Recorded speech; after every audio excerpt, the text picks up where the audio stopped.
Assalamualaikum warahmatullahi wabarakatuh. Perkenalkan, nama saya Rahma Aisyah Unzurna dengan NIM 2108708 dari kelas 2B PG PAUD. Di sini saya ingin menjelaskan kembali materi yang saya pahami dari pertemuan ke-7 hingga pertemuan ke-14. Dalam materi ke-7 ialah ada fungsi dan layanan online KPAI.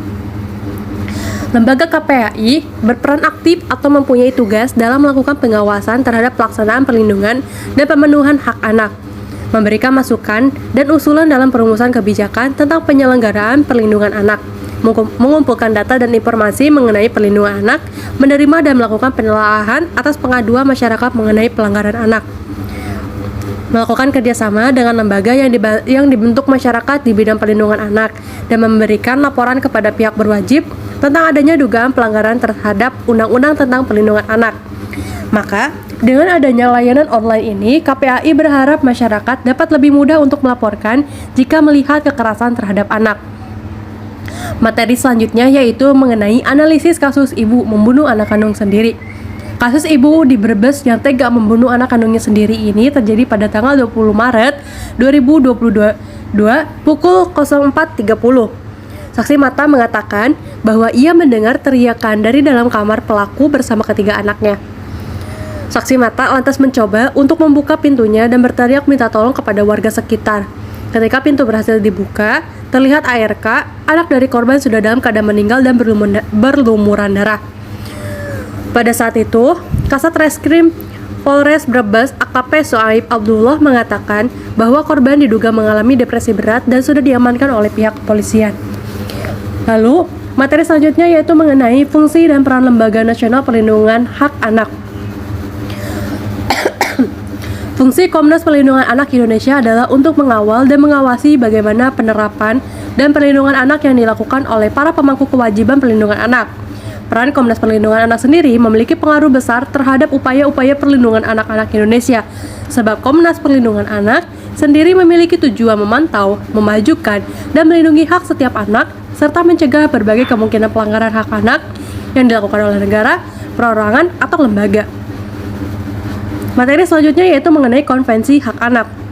Konvensi hak anak diantaranya terdapat salah satunya yaitu pasal 1, anak adalah semua orang yang berusia di bawah 18 tahun, kecuali ditentukan lain oleh hukum suatu negara.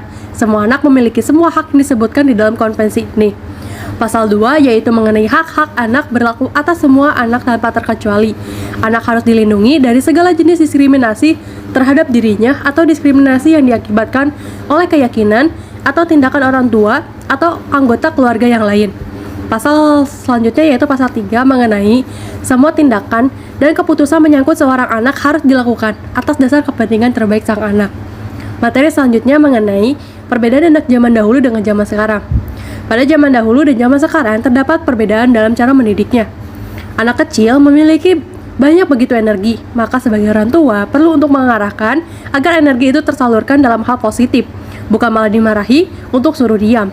Karena memang sejatinya anak-anak pada fase tersebut ialah sedang ingin mengeksplor segala sesuatu yang membuatnya penasaran dan terlihat tidak mau diam barang sejenak pun. Lalu materi selanjutnya yaitu pelanggaran hak anak dalam masyarakat atau negara.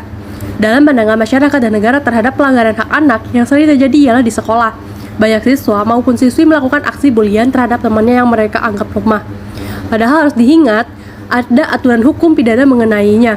Pasal 54 Undang-Undang Nomor 35 Tahun 2014 menyatakan dalam ayat 1 bahwa anak di dalam dan di lingkungan satuan pendidikan wajib mendapatkan perlindungan dan tindak kekerasan fisik, psikis, kejahatan seksual, dan kejahatan lainnya yang dilakukan oleh pendidik, tenaga kependidikan, sesama peserta didik, dan atau pihak lain.